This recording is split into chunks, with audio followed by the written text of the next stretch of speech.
Saudara Wakil Presiden terpilih Gibran Rakabuming Raka memberi sinyal porsi menteri di Kabinet Pemerintahan Prabowo Gibran akan lebih banyak dari kalangan profesional.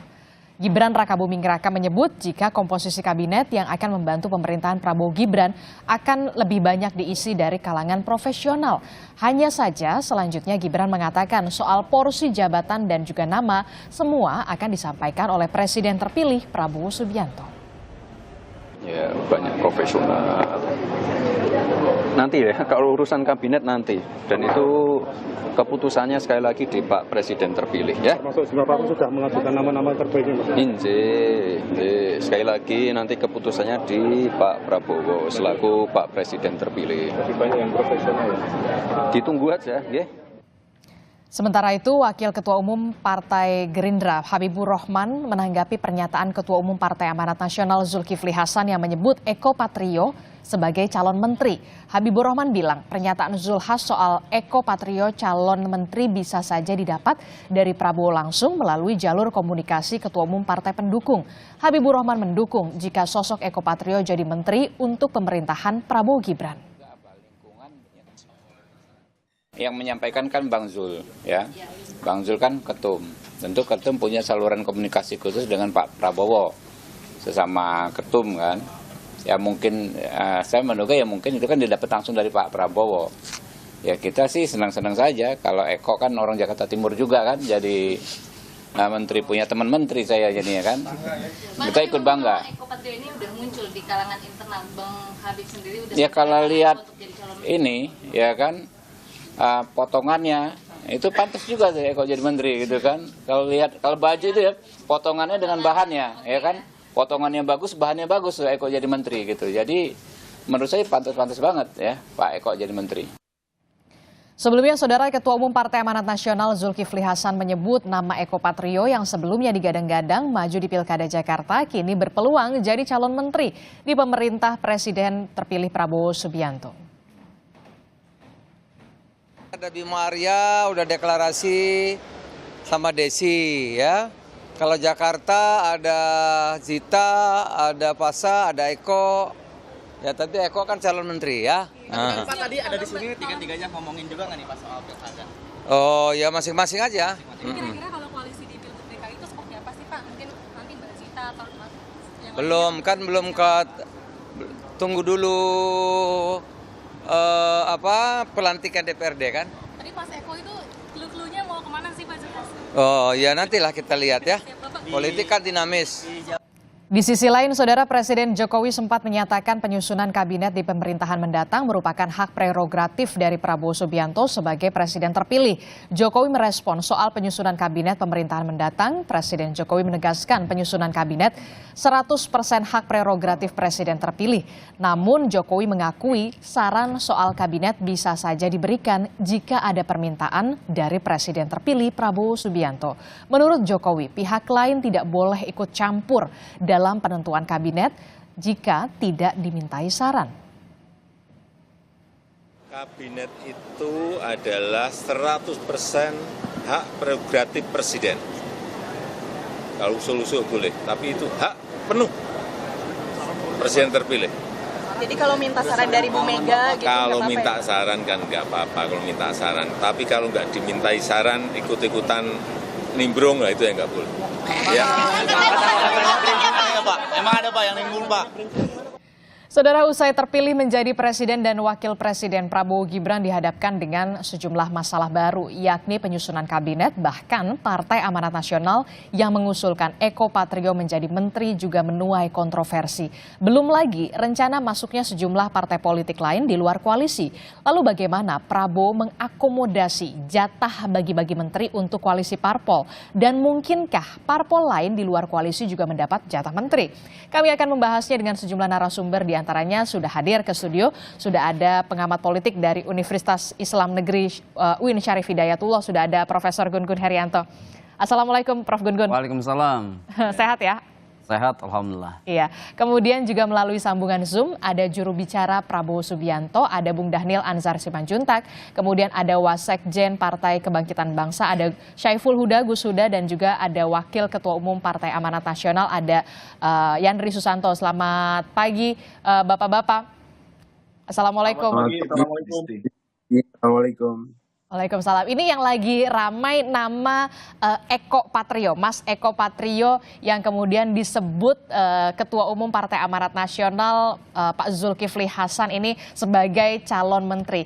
Ini jadi sudah approve atau bagaimana, Pak Yandri? Ya, kalau calon menteri dari PAN memang sudah ada nama-namanya. Nama-nama itu ada di kantongnya Bang Zulkifli Hasan, Ketua Umum PAN. Nah, siapa nama-nama itu? Ya mungkin salah satu yang disebut Bang Jul kemarin, Mas Eko Patrio. Dan nama-nama yang lain juga pernah disebut Bang Jul ketika Pak Prabowo datang ke kantor DPP PAN tanggal 21 Maret ketika buka puasa bersama. Memang kader PAN itu banyak yang layak, yang mumpuni untuk duduk di kabinet Pak Prabowo. Tapi berapa jumlahnya, finalisasinya nanti gimana, itu kita sudah serahkan sepenuhnya 100% kepada Bang Zulkifli Hasan. Intinya PAN siap lahir batin untuk menyukseskan pemerintahan Pak Prabowo 5 tahun yang akan datang. Jadi Bang Disti tunggu saja tanggal mainnya, kader-kader PAN siapa yang usulkan oleh Bang Jul, kemudian di posisi mana, ya tentu yang bisa melaksanakan komunikasi itu secara langsung, itu adalah hanya Bang Zulkifli Hasan. Jadi tidak ada pintu lain kalau di PAN, hanya melalui Bang Zulkifli Hasan untuk mengkomunikasikan kepada Presiden terpilih yaitu Pak Prabowo. Nah, berapa jumlah kursi PAN, di kementerian apa, ya hanya Bang Jul dan Pak Prabowo yang tahu. Nanti kita tunggu saja, dan sampai sekarang secara detail atau secara resmi di internal partai kami hanya diskusi terbatas, kemudian tidak secara detail kementerian apa yang dituju, kemudian siapa yang akan duduk. Intinya insya Allah PAN siap lahir batin untuk mengirimkan nama-namanya kepada Pak Prabowo untuk dipilih atau ditetapkan sebagai jajaran kabinetnya Pak Prabowo. Oke, kalau saya tanya, selain Mas Eko Patrio yang kemudian namanya sudah jelas-jelas disodorkan dari Partai Amanat Nasional, jadi sebenarnya PAN ini menyodorkan berapa nama sih ke Pak Prabowo? 3, 2 kah? Secara pasti saya bilang tadi, saya nggak tahu karena nama-nama itu ada di Bang Zulkifli Hasan. Tapi kami tidak kekurangan kader, Mbak Aristi. Jadi kalau misalkan Pak Prabowo minta di pos mana, kementerian apa, pada prinsipnya PAN siap. Maka PAN tidak pernah bosan dan tidak pernah berhenti mendukung Pak Prabowo selama 3 kali, dan alhamdulillah kali ini menang. Intinya PAN akan menyeleksi kader-kader terbaiknya, dan banyak sekali kader terbaik PAN itu di DPP PAN maupun di DPW PAN. Itu bisa mengisi bila mana nanti Pak Prabowo minta beberapa nama. Jadi namanya banyak. Bukan Eko, tapi namanya banyak. Jadi nanti tinggal diseleksi oleh Bang Jul untuk dikirimkan secara resmi atau dikomunikasikan langsung kepada Pak Prabowo. Oke, Mas Yandri, ini kan kalau kita lihat nama Eko Patrio begitu ya, kan cukup dari kalangan selebritas juga kita kenal begitu. Apa yang kemudian menjadi pertimbangan PAN ini kemudian menyodorkan nama Eko Patrio? Iya, Mas Eko ini dari sisi modal sosial sudah sangat tinggi. Kemudian jejak rekamnya di parlemen sudah 3 periode. Dalam hal manajerial atau memimpin banyak orang sudah teruji dan terlatih. Buktinya dia memimpin PAN DKI 2 periode, berhasil menaikkan jumlah kursi.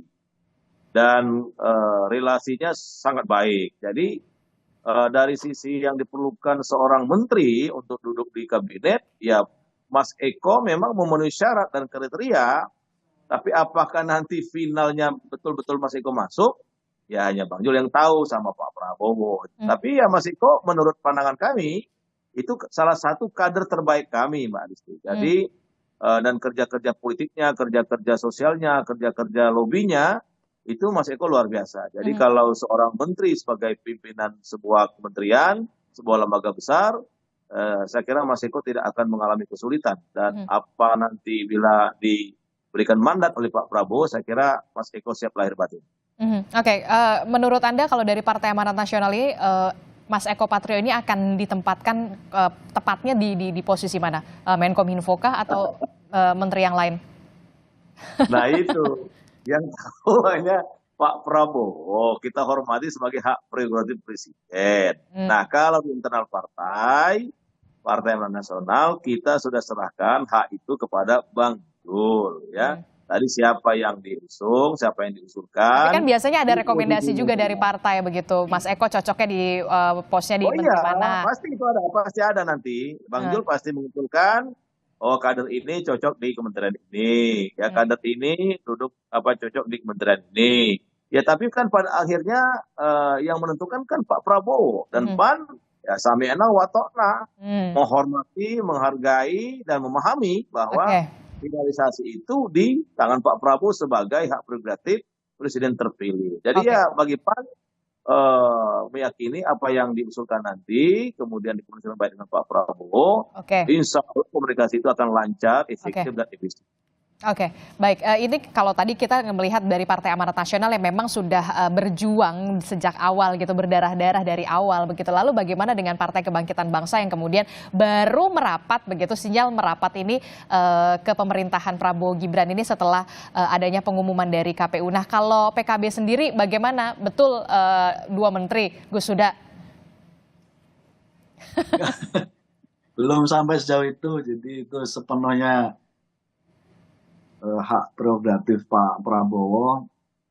Tapi yang perlu kami sampaikan, kami kabarkan kepada publik bahwa fase hari ini bagi PKB yang pertama, Pilpres sudah selesai dan pasangan 01 termasuk koalisinya juga sudah bubar, sudah dibubarkan. Di fase ini kami ingin mengirim kabar bahwa Pilpres sudah selesai, kita terima sepenuhnya hasil Pilpres sebagaimana hasil keputusan MK. Itu yang pertama ya. Yang kedua, menyangkut soal posisi PKB pasca Pilpres, Gus Muhaimin ketemu dengan Pak Prabowo dengan berbagai pertimbangan, tantangan masa depan Indonesia, baik pada sisi global maupun kepentingan nasional, PKB pada posisi kira-kira mendukung atau siap kerjasama terhadap pemerintahan baru yang di bawah pimpinan Pak Prabowo. Itu yang kedua. Yang ketiga, kami tidak membahas sama sekali menyangkut soal kabinet, jadi itu sepenuhnya menjadi kewenangan Pak Prabowo dan soal itunya ya kita tunggu saja tanggal 20 Oktober menyangkut soal apakah formasi di dalam kabinet ada kader dari PKB atau tidak. Di prinsipnya kami ingin mentradisikan satu memberikan ucapan selamat, yang kedua memberikan support terhadap kepimpinan nasional yang terpilih, dalam hal ini Pak Prabowo dan Pak Gibran.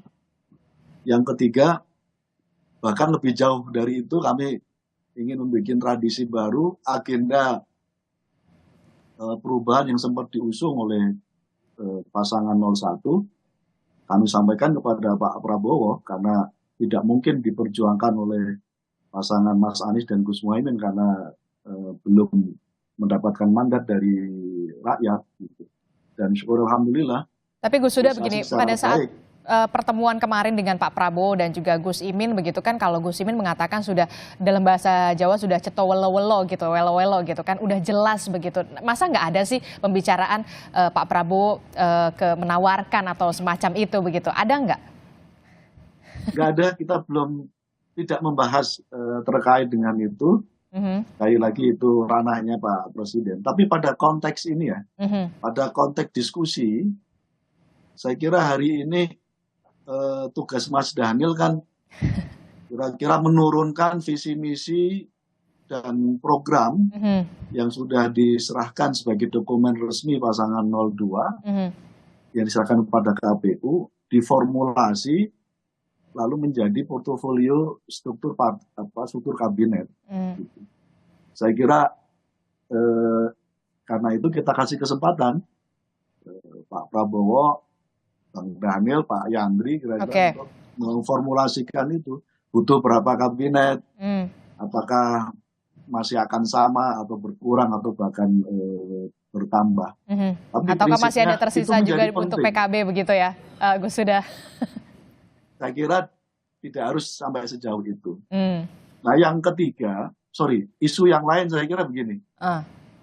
Isu yang lain saya kira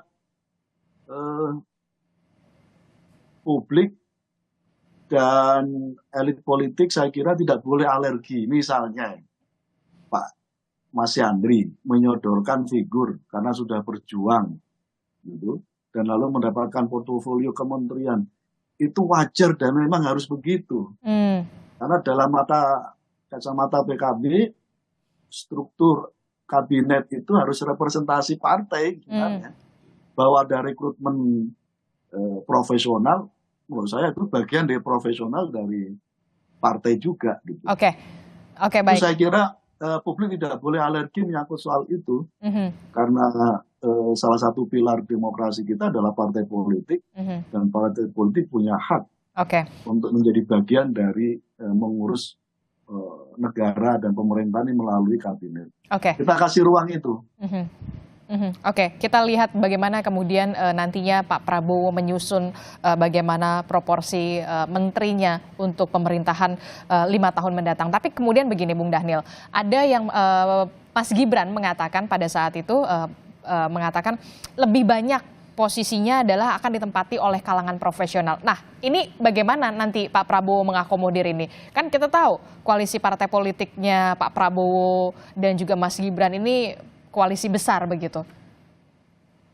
Mbak Adisti, pertama pada saat ini seperti tadi disampaikan Mas Huda itu tepat sekali bahwasannya Pak Prabowo sedang fokus menderifikasi, menurunkan visi misi Pak Prabowo serta program Pak Prabowo dalam bentuk institusionalisasi, melembagakan visi misi itu dalam bentuk kementerian yang sudah ada maupun pemecahan atau penyatuan. Jadi tahap itu sedang dilakukan oleh Pak Prabowo dibantu beberapa pihak untuk memperkuat pelembagaan. Nah, tentu tahap berikutnya memang Pak Prabowo meminta nama-nama dari partai-partai politik pengusung selama ini. Nah, apabila ada pernyataan misalnya dari Mas Wapres terpilih, Mas Gibran akan diisi banyak kalangan profesional. Harus dimaknain begini, bukan berarti orang partai politik atau orang di luar partai politik itu tidak profesional. Pemaknaan profesional atau skillful itu dimaknai juga bisa berasal dari partai politik. Artinya terus terang Pak Prabowo tidak terlalu tendensius mendikotomi antara profesional atau profesional non profesional.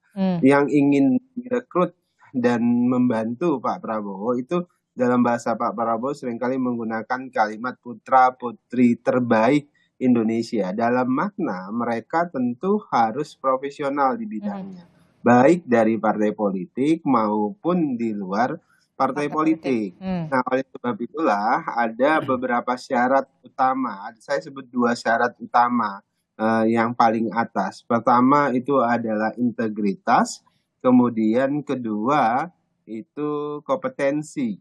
Artinya adalah mereka-mereka yang masuk kabinet Pak Prabowo itu tentu syarat utamanya punya integritas, karena yang sering kali diulangi Pak Prabowo ingin komit terhadap agenda pemberantasan korupsi, kemudian bersih dalam konteks pemaknaan integritas tadi, kemudian kedua tentu kompetensi, dia profesional di bidangnya. Misal tadi misalnya PAN mengusulkan Nama Eko Bang Yandri. Patrio. Ya, Nama misal Eko Patrio, satunya berarti nama Mas Eko Patrio ini CV-nya sudah masuk ke kantongnya Pak Prabowo, begitu, Bung Dhanil? Mas Eko yang disebut oleh Pak Zulkifli Hasan, atau ada nama Bang Yandri dan sebagainya. Nah, itu dipertimbangkan tentu sesuai dengan dua kriteria awal tadi. Kompetensi ini cocok di mana? Ini beliau ini punya kompetensi apa? Nah, itu yang dipertimbangkan oleh Pak Prabowo. Bila kemudian Pak Prabowo tidak bersesuaian dengan nama-nama tersebut, artinya tidak memenuhi kriteria yang dibutuhkan oleh kabinet Pak Prabowo, tentu Pak Prabowo akan minta kepada partai pengusul atau ketua umum pengusul untuk mengganti nama yang lain. Jadi sepenuhnya keputusan siapa yang duduk di kabinet, siapa yang pantas membantu Pak Prabowo, itu ada di tangan Pak Prabowo di atas usulan partai politik dan pihak lain. Jangan lupa juga loh Mbak Adisti, bukan cuma partai politik yang mengusulkan, orang-orang di luar partai politik juga ramai, riuh mengusulkan nama-nama calon menteri. Seperti tadi disampaikan oleh Mas Huda, kalau orang pihak partai politik pengusung yang mengusulkan itu hal yang wajar. Tapi bagaimana kemudian di luar dari partai politik itu? Partai politik yang kemudian mengirimkan CV atau memantaskan diri di depan Pak Prabowo itu banyak. Dan itu memang dalam situasi politik seperti ini itu sering terjadi dan selalu. Oke, saya ke Prof. Gun-Gun. Prof. Gun-Gun, ini kan kalau kita lihat ya, ini kan koalisi Prabowo Gibran ini koalisi yang kuat, begitu, koalisi yang besar begitu. Nah, bagaimana kemudian Pak Prabowo ini menjadi tantangan tersendiri untuk bagaimana bisa menyusun proporsi antara kalangan profesional, kemudian juga dari partai politik, bisa mengakomodir semuanya? Oke, saya ralat dulu, saya belum profesor ya, jadi supaya tidak salah, masih on proses. Oke, terkait dengan pertanyaan tadi, saya pikir memang yang paling penting dan krusial di fase-fase seperti ini, Adisti, adalah bicara soal postur. Postur kabinet yang akan dibentuk oleh Pak Prabowo dan Mas Gibran. Postur ini tentu menyangkut dua hal. Pertama, aspek kelembagaan. Tadi Mas Dhanil udah bicara soal institusionalisasi ya, yang kemudian dibutuhkan terutama untuk menurunkan visi misi itu dalam kementerian-kementerian yang tentu akan menguatkan pemerintahan Pak Prabowo saat ini dan ke depan.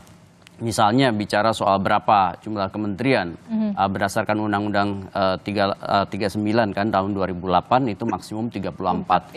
Nah, hal ini kan tentu sebarannya harus dipikirkan seperti apa, menyangkut kebutuhan-kebutuhan strategis terutama dari turunan visi misi dan program prioritas. Nah, kedua, menyangkut komposisi itu selain kelembagaan adalah orang yang tepat. Kenapa orang yang tepat itu tentu akan sangat membantu akselerasi kinerja kabinet. Bagaimanapun kualifikasi, kompetensi, kemudian portofolio itu pasti sudah sekarang ini profiling dilakukan. Dan yang paling penting itu adalah bukan menambah masalah tapi turut menjadi problem solver dari ragam persoalan kebangsaan yang saat ini mengemuka. Tantangan paling besar kan Indonesia harus kemudian memanfaatkan bonus demografi dan peluang menuju Indonesia emas. Proses sirkulasi elit sudah selesai kemarin dalam konteks puncak hierarki otoritas yang ada di posisi presiden dan wakil presiden. Sekarang turunannya adalah menteri. Sejumlah menteri kabinet itu tentu hak prerogatifnya ada di presiden berdasarkan konstitusi dan undang-undang pembentukan kementerian. Nah, kalau kita bicara soal waktu, masih banyak waktu ya. Setelah dilantik pun nanti tanggal 20 Oktober, presiden masih punya waktu 14 hari kerja ya untuk kemudian nanti menyusun kabinetnya. Tentu dari sekarang sampai nanti dilantik itu momentum yang paling tepat adalah melakukan komunikasi politik lintas kekuatan. Dan komunikasi politik itu akan berujung dua hal. Pertama adalah kesepahaman soal visi besar seorang presiden terpilih. Kemudian yang kedua adalah mengatasi bottleneck atau hambatan-hambatan. Kenapa? Karena pasti ada residu-residu yang terbawa dari proses kontestasi kemarin. Contoh misalnya, apakah mengakomodir kekuatan yang kemarin menjadi kompetitor?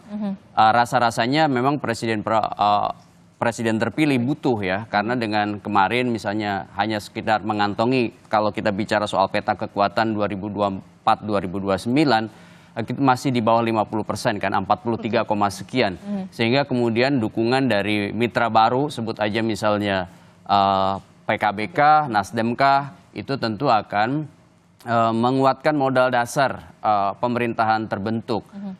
Contoh misalnya kalau masuk Nasdem kurang lebih 9,66 atau masuk PKB misalnya sekitar 10%-an, tentu ini akan menjadi modal politik bagi Pak Prabowo untuk kemudian melampaui hambatan-hambatan terutama dalam pola relasi eksekutif legislatif. Itu kira-kira. Nah ini kan kemudian yang juga tadi juga sempat disinggung oleh Bung Dhanil, ternyata masukan-masukan rekomendasi ini tidak hanya dari partai politik saja, tapi juga kemudian banyak juga di luar partai politik, dalam arti gitu kan memberikan bisikan mungkin ya kepada Pak Prabowo soal bagaimana penyusunan menteri. Inikah kemudian juga menjadi salah satu tantangan juga atau hambatan? Anda melihatnya ada? Iya, ini kan hambatan sekaligus peluang. Kenapa? Karena mata telinga presiden ya sebagai bentuk FCR, finding, conclusion, recommendations, dalam konteks pembentukan pemerintahan menjadi jauh lebih ruang jelajah menjadi lebih luas. Tetapi saya yakin Pak Prabowo dengan timnya tentu punya skema, punya catatan, punya profil, dan punya kebutuhan strategis. Dan itu jatuhnya adalah pada sekarang ini pemetaan. Nah pemetaan ini kan apakah nanti berujung dengan bisa memuaskan semua pihak? Saya yakin tidak. Makanya kemudian yang paling penting bagi presiden terpilih sekarang ini betul-betul berfokus pada 3 hal. Pertama adalah memilih orang yang tepat dalam jabatan yang tepat. Yang kedua, mereduksi hal-hal yang kira-kira tidak berpotensi menguatkan tapi justru melemahkan. Misalnya ya seperti yang Pak Luhut bilang, kalau betul-betul misalnya tidak kemudian bisa satu frame berpikir, kemudian tidak satu orientasi ke depan, ya tidak bisa juga kan dipaksakan.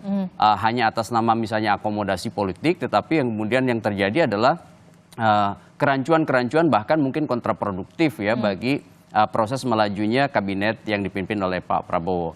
Kemudian hal yang ketiga adalah tentu bagaimanapun ya di antara kekuatan partai politik itu banyak sekali yang punya kepentingan ya, entah itu mengendorse nama dan lain-lain, dan yang paling penting adalah proses selektivitas dari presiden yang terpilih untuk menentukan siapa yang kemudian paling tepat, tepat sasaran dalam konteks menjadi menterinya. Karena tentu ya hak prerogatif ini rentan di sistem multipartaisme ekstrim ya, dengan model kekuatan yang terfragmentasi sedemikian rupa, rasa-rasanya biasanya sulit kemudian untuk menolak politik akomodasi. Bahasa teknisnya itu adalah power sharing atau bagi-bagi kekuasaan gitu. Itu yang kemudian juga kita nantikan, walaupun memang ini merupakan hak prerogatif dari presiden terpilih Prabowo Subianto. Tapi begini, tadi kan juga Mas Gun-Gun mengatakan ada 34 kementerian begitu ya maksimal. Dengan 34 kementerian ini kurang nggak sih untuk mengakomodir dari partai politik dan juga kalangan profesional kalau untuk pemerintahan Prabowo Gibran 5 tahun mendatang? Jangan dijawab dulu, Mas Gun-Gun. Kita temukan jawabannya usai jeda. Tetaplah bersama kami di Sapa Indonesia Pagi.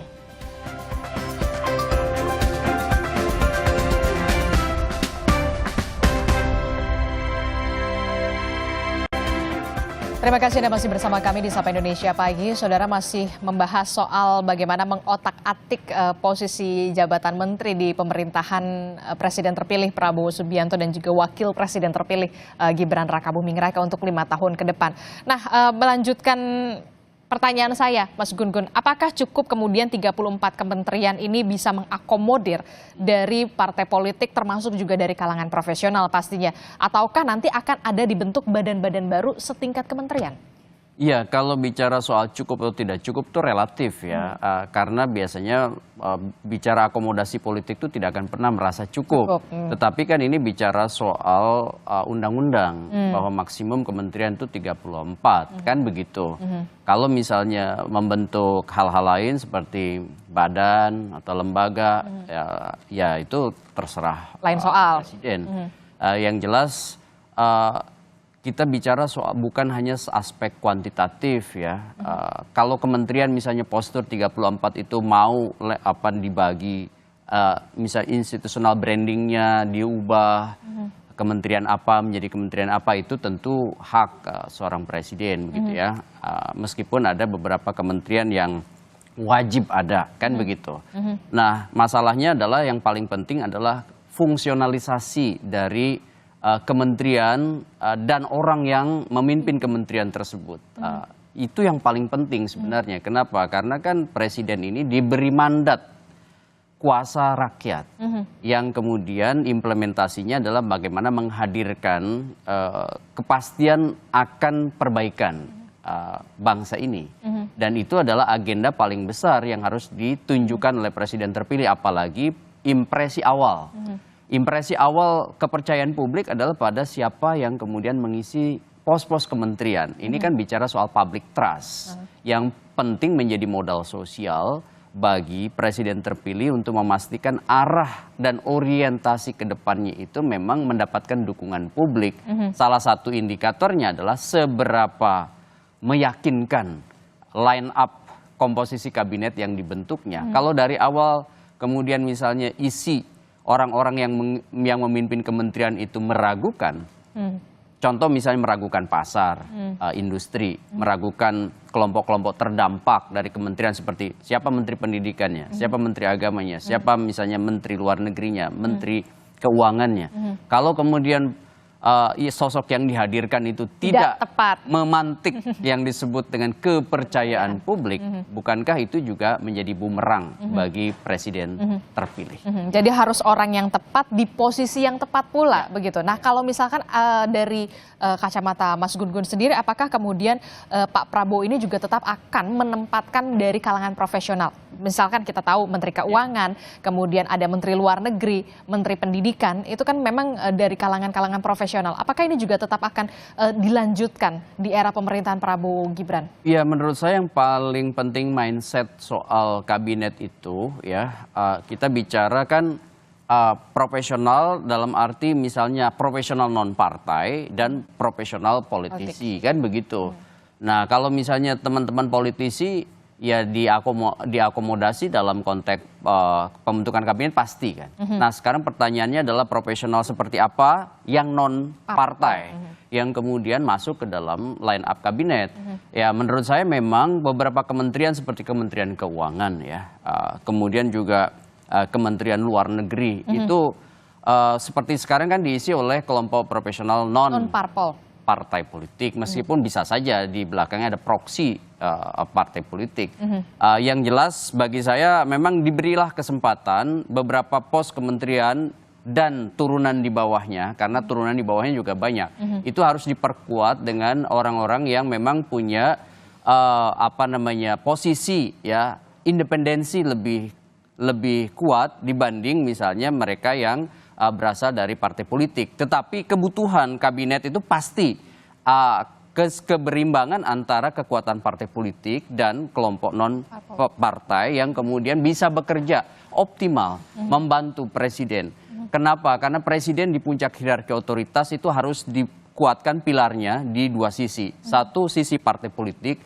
Yang kedua adalah sisi representasi komunitas atau bagian masyarakat terdampak. Yang itu kemudian harus terwakili keinginannya melalui portofolio orang yang kira-kira meyakinkan mereka di luar orang-orang partai politik gitu kira-kira. Ya. Oke, Bung Daniel, bagaimana respon Anda soal kalangan profesional non partai politik? Kita lihat Menteri Keuangan, kemudian ada Menteri Luar Negeri, kemudian ada Menteri Pendidikan yang kemudian bisa berdampak juga, public trust juga, kepercayaan juga bagi pasar dan juga publik. untuk dari kementerian atau dari menterinya Pak Prabowo nanti akan seperti apa? Apakah juga akan melanjutkan seperti eranya Pak Jokowi? Bung Daniel. Dan ya, halo. Ya, silakan. Halo Mbak Adi. Iya, pertama yang harus saya jelaskan adalah dalam pemaknaan profesional itu skillful, orang-orang yang kompeten, tentu semua menteri itu harus punya profesionalisme, punya kompetensi di bidangnya masing-masing. Oleh sebab itu saya jarang sekali menggunakan kalimat profesionalisme dalam konteks membedakan antara partai politik maupun non partai politik. Artinya semuanya harus profesional. Kedua, dalam konteks pemanaan dalam partai politik, orang partai politik atau orang luar partai politik, tentu Pak Prabowo mempertimbangkan semua sisi antropologis. Artinya adalah komposisi struktur masyarakat kita, merepresentasikan kelompok-kelompok tadi istilah Mas Gun-Gun terdampak, merepresentasikan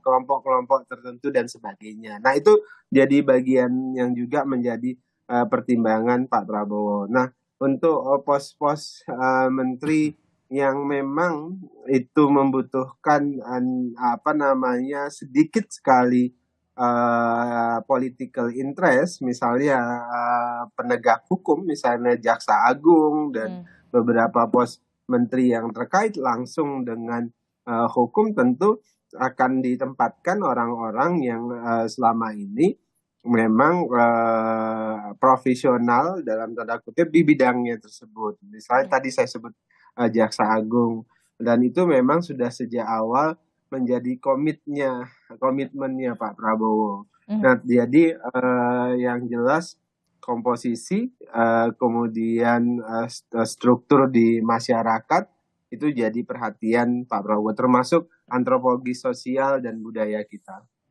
Oke, lalu begini, kan diketahui gitu ya, Pak Prabowo ini dan juga Gibran ini program 100 hari kerjanya adalah program makan siang gratis begitu kepada anak-anak.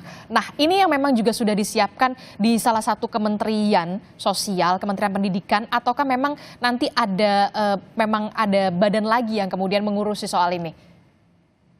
Itu yang sedang terus dikaji hari ini. Memang rencana awalnya itu ada badan tersendiri yang memang menangani terkait dengan program makan siang gratis, tidak bergabung atau tidak dileburkan dengan institusi lainnya. Jadi sekarang terkait dengan institusionalisasi program makan siang gratis terus dikaji, dan memang kecenderungannya adalah ada institusi sendiri terkait dengan program ini. Oke, kenapa saya tanyakan ini, karena memang ini adalah kebijakan atau janji politik yang digaungkan oleh pasangan Prabowo Gibran dan sangat populis sekali, pasti ditunggu oleh masyarakat yang kemudian memilih Prabowo Gibran begitu ya, Bung Daniel. Nah, saya ke Gus Huda. Gus Huda, ini kan kalau kita lihat Partai Amanat Nasional dengan lantang ada nama Eko Patrio yang kemudian kader terbaik dari PAN yang kemudian sudah disodorkan. Nah, kalau dari PKB sendiri memang belum diminta nih, katanya sih belum diminta begitu, tapi memang sudah ada menyiapkan sejumlah nama nggak memang yang memang sudah digantongi oleh Gus Imin? Mas Huda belum dipersiapkan. Gus Huda? Belum. Belum, masa belum sama sekali? 1, 2 masa nggak ada? Nanti kalau misalkan mungkin lagi ini masih ada 4 bulan kan. Jadi prinsipnya PKB mendukung pemerintahnya Pak Prabowo, mendukung Mas Daniel, mendukung Mas Yandri. Jadi bagi PKB sekali lagi penting banget semangat untuk support penuh kepemimpinan baru ini bahwa Pak Prabowo. Jadi nanti kalau misalkan baru diminta begitu, baru lihat begitu kader terbaiknya yang mana ya kira-kira gitu ya? Apa memang disiapin mendadak juga nggak apa-apa gitu, Gus Huda, kalau PKB? Ya sekali lagi kita serahkan pada Pak Prabowo selaku pemilik hak prerogatif. PKB siap sih prinsipnya menjadi bagian dari kabinet atau tidak, prinsipnya siap dan tetap akan mendukung pemerintahan yang baru ini. Oke, yang penting siap aja dulu begitu ya. Tapi tampaknya Bung Daniel udah senyum-senyum, jangan-jangan CV dari PKB udah ada di mejanya Pak Prabowo ya, Bung Daniel ya? Mungkin Mas Huda, Mbak. Mungkin. Mas Huda yang diajukan. Mungkin, ini mungkin loh.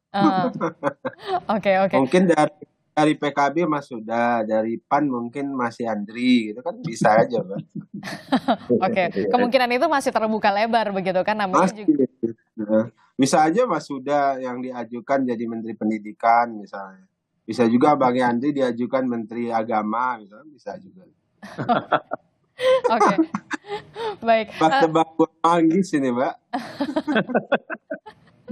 Karena masih ada cukup banyak waktu begitu ya, termasuk juga Pak Prabowo juga pasti akan background check begitu ya kepada nama-nama yang kemudian sudah disodorkan oleh partai politik. Tapi ke Mas Gun-Gun, dari kacamata Anda begitu, Nasdem dan juga PKB yang baru merapat sinyalnya setelah pengumuman Presiden terpilih Prabowo Gibran ini, apakah akan mendapatkan jatah menteri juga? Ya, kalau kebiasaan dalam konteks politik akomodasi ya, terutama dalam skema ZOPA atau Zone of Possible Agreement ya, kan kesepakatan itu kan sekarang dibuka areanya nih, dibuka zonanya, termasuk misalnya masuk atau tidaknya kompetitor ke kabinet. Sebut aja misalnya sekarang kan sudah jelas PKB, Nasdem menerima ya kan posisi presiden dan wakil presiden terpilih dan sudah kemudian mendeklarasikan bahwa pemilu usai.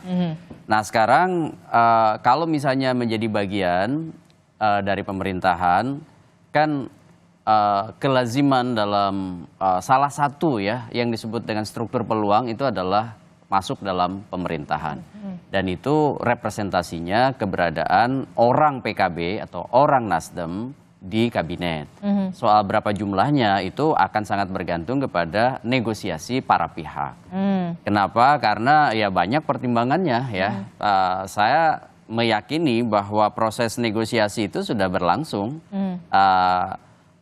Dan konteks ya komunikasi politik ini kan meskipun Pak Prabowo baru dilantik 20 Oktober nanti, tetapi kan intensitasnya sudah jauh-jauh hari terjadi sampai sekarang dan proses yang belum selesai ini bicara soal antara lain salah satu ya diantaranya itu adalah tentu partai-partai yang belakangan masuk menjadi bagian dari mungkin pemerintahan Pak Prabowo. Sebut aja memang juga Pak Prabowo punya kebutuhan sih, kebutuhan strategis seperti saya sampaikan tadi, kebutuhan strategis melampaui titik minimum dukungan. Terutama sebut aja di atas 50%. Itu pun masih sangat riskan. Kenapa? Karena akan punya kebergantungan kuat pada salah satu partai dengan perolehan kursi banyak di DPR. Sebut aja misalnya ketergantungan pada posisi Partai Golkar. Kan pemerintahan ini bukan 1-2 hari tapi 5 tahun. Sehingga kemudian politik anggaran, politik kebijakan ya, termasuk juga nanti fungsi-fungsi lain di DPR, misalnya fungsi legislasi maupun kontrol. Itu tentu kan banyak sekali dinamikanya dan andai presiden punya kerentanan dukungan politik itu juga jadi problem tersendiri bagi Pak Prabowo. Jadi kalau bisa dikatakan Golkar mendapat jatah lebih banyak begitu ya? Ya posisi hari ini kan kalau kemudian tidak banyak alternatif maka ruang negosiasi Golkar menjadi sangat kuat gitu.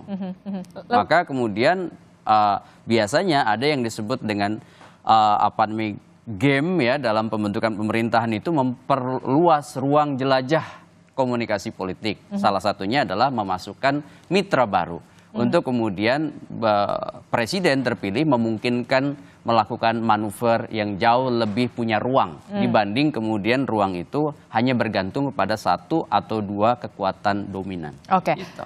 Ini saya tertarik begini, kalau PKB kan kalau udah jelas kalau di eranya Pak Jokowi ini kan ada 2 posisi menteri, ada Kementerian Agama, kemudian juga ada Kementerian dari Tenaga Kerja begitu. Apakah ini juga akan dimasukkan oleh posisi PKB setelah PKB baru merapat baru sekarang gitu, ataukah kemudian berkurang? Iya itu akan sangat bergantung sih menurut saya pada negosiasi PKB ya dengan Pak Prabowo. Kenapa? Karena bicara soal kuantitas itu harusnya memang PKB jika pun masuk itu komposisinya tidak jauh lebih buruk daripada perolehan periode sebelumnya.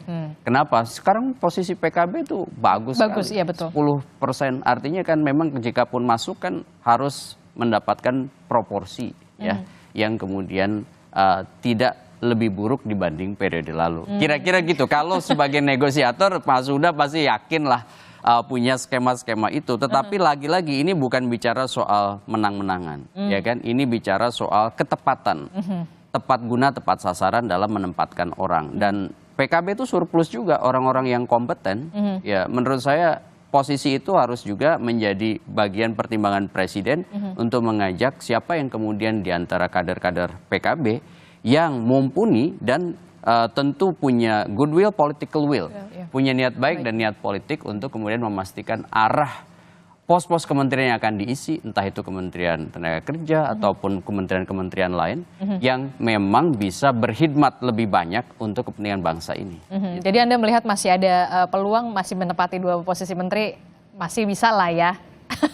Begitu. Oke, Mas Yandri, Anda melihatnya bagaimana kalau dari Partai Amanat Nasional sendiri? PKB Nasdem ini kan kemudian baru bergabung setelah Pilpres sudah selesai begitu.